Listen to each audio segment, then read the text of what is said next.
আসসালামু আলাইকুম ওয়া রাহমাতুল্লাহ। পৃথিবীর সকল প্রাণীর জবান থাকলেও মাছের জবান নাই কেন? আর মাছেরা পানিতেই কেন বসবাস করে? এক ব্যক্তি হযরত আলী রাদিয়াল্লাহু তাআলা আনহুকে এই প্রশ্নটি করেন।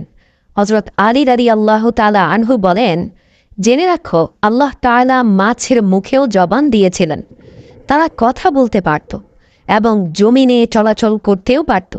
কিন্তু আফসোস, এই মাছ নিজের উপর জুলুম করেছে, যার ফলে আল্লাহ তাআলা তার থেকে কথা বলার ক্ষমতা কেড়ে নিয়েছেন এবং তারপরে জমিনে চলাচল করার ক্ষমতাও কেড়ে নিয়েছেন। পরিপূর্ণরূপে তাদেরকে শুধুমাত্র এক জলজ প্রাণীতে পরিণত করেছেন। সে আগন্তুক ব্যক্তি জিজ্ঞাসা করল, হে আলী, মাছেরা নিজের উপর কে জুলুম করেছে?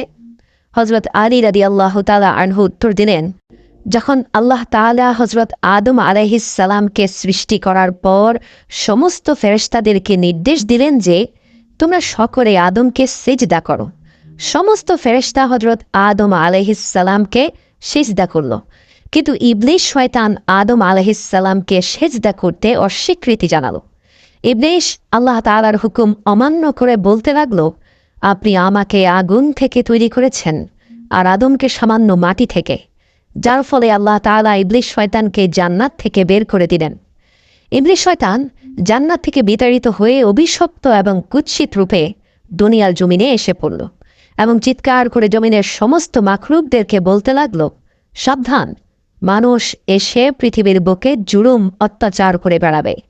সেই সময় মাছেরা পানিতে চলাচল করতে পারত এবং জমিনেও চলাচল করতে পারত। তারা উভয়চর প্রাণী ছিল।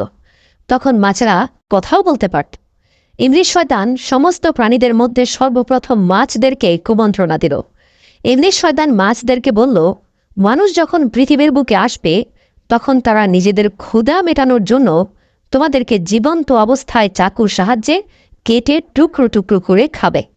মাছরা যখন এই কথা শুনল তখন তারা সমুদ্রের অন্য সমস্ত প্রাণীদেরকে মানুষের ব্যাপারে এই সমস্ত কথা বলে মানুষের বিরুদ্ধে সবাইকে একত্রিত করতে লাগলো, যার ফলে আল্লাহ তাআলা মাছদের কথা বলার ক্ষমতা কেড়ে নেন এবং মাছেদের জবান হারা হয়ে যায়।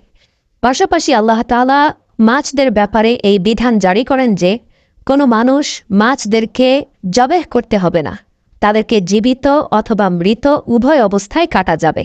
অন্য সকল প্রাণীকে আল্লাহর নাম নিয়ে জবাই করার যে বিধান প্রযোজ্য, সেটা মাছদের ক্ষেত্রে প্রযোজ্য হবে না, কেননা আমি তোমাদের জীবনকে পানির মধ্যে সীমাবদ্ধ করে দেব।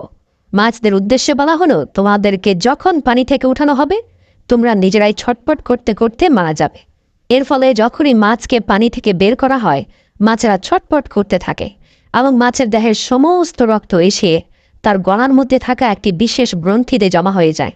আর এই কারণে মাছকে খাওয়ার জন্য বিশেষ প্রক্রিয়ায় জবাই করার বাধ্যবাধকতা নেই, কেননা ইসলামে জবেহ করার বিধান এই জন্য দেয়া হয়েছে যাতে করে পশুর শরীরের রগের মধ্যে প্রবাহিত সমস্ত রক্ত মাংস থেকে আলাদা হয়ে বের হয়ে যায় এবং মাংসের গুণাগুণ অক্ষুণ্ণ থাকে, জীবাণুমুক্ত থাকে, স্বাস্থ্যকর থাকে।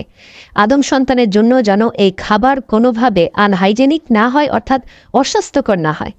আর মাছের ক্ষেত্রে আল্লাহ তাআলার বিধান জারি করা হয়েছে যে যখনই মাছকে পানির ভেতর থেকে উপরে আনা হয় তখন প্রাকৃতিকভাবে মাছ ছটপট করতে করতে মাছের দেহের সমস্ত রক্ত মাছের গলায় থাকা গ্রন্থিতে এসে জমা হয়ে যায় এবং মাছের শরীরের মাংস রক্ত থেকে পবিত্র হয়ে যায়।